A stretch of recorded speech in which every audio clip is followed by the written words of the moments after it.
Oxford University academics versus the Melbourne ones, and the difference of how in which they think that we can move forward in relation to COVID-19. Rikk, how are you today? Great, thank you. Well, this is a very interesting two different highly qualified groups of people who have a completely different way of looking at where we go with COVID-19. According to the Telegraph, the Delta variant of COVID-19 has wrecked any chance of herd immunity, and the panel of experts, including the head of Oxford's vaccine team, said as they called for an end to mass testing so that Britain can start to live with the virus. Yeah, and they also come from two vastly different circumstances, where in Australia you've got about 20-odd% of the population vaccinated. In Great Britain, it's somewhere in the region of 70 to 80% of the population are vaccinated there. So they've lived with the experience of trying to vaccinate COVID out of their population, and they're saying it can't be done.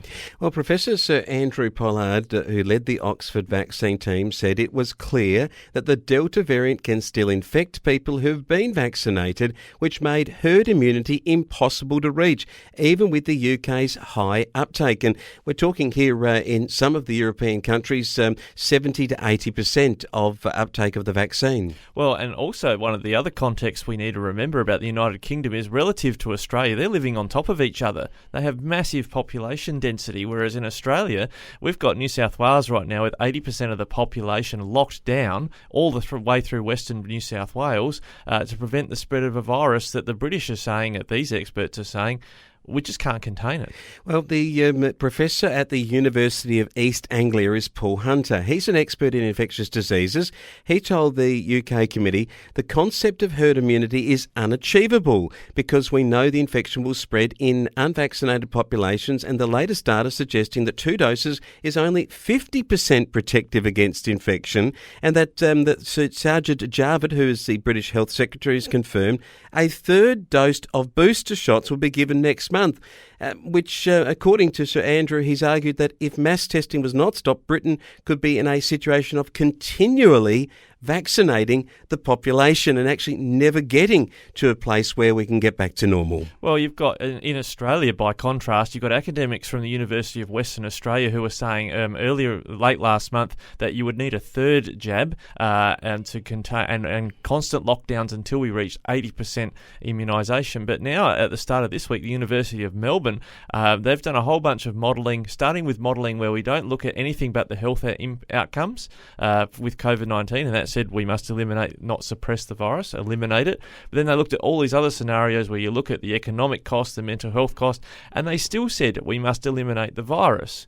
So in Australia, on one side of the planet, you've got these academics in Australia saying we have to eliminate the virus. But on the other side of the planet, where they've got a lot longer experience living with COVID-19, they're saying we can't eliminate it. And it's interesting because the only way to eliminate would be to close the border to any overseas travel. So the Olympic Games team that have just come home, well, they wouldn't be able to come home. In effect, they wouldn't be able to go if you look at what we're talking about here. It would simply be that the quarantining that would be required would be it would prejudice any activity of travel overseas and allowing somebody to return. Well, it wouldn't be elimination either, because COVID-19 would still exist. It's just that what we've eliminated is the possibility that people can enter or leave the country, which includes Australians living overseas who desperately want to come home and see their family. Well, our country, including our Prime Minister, have stated the goal was zero community transmission and an elimination strategy that others say is just simply impossible.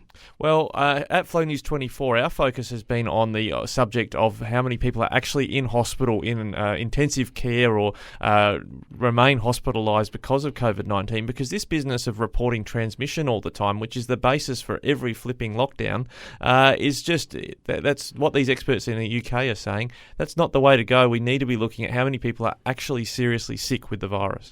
It's a very interesting difference of opinion, and one that I'm sure that here in Australia we're going to catch up with the rest of the world.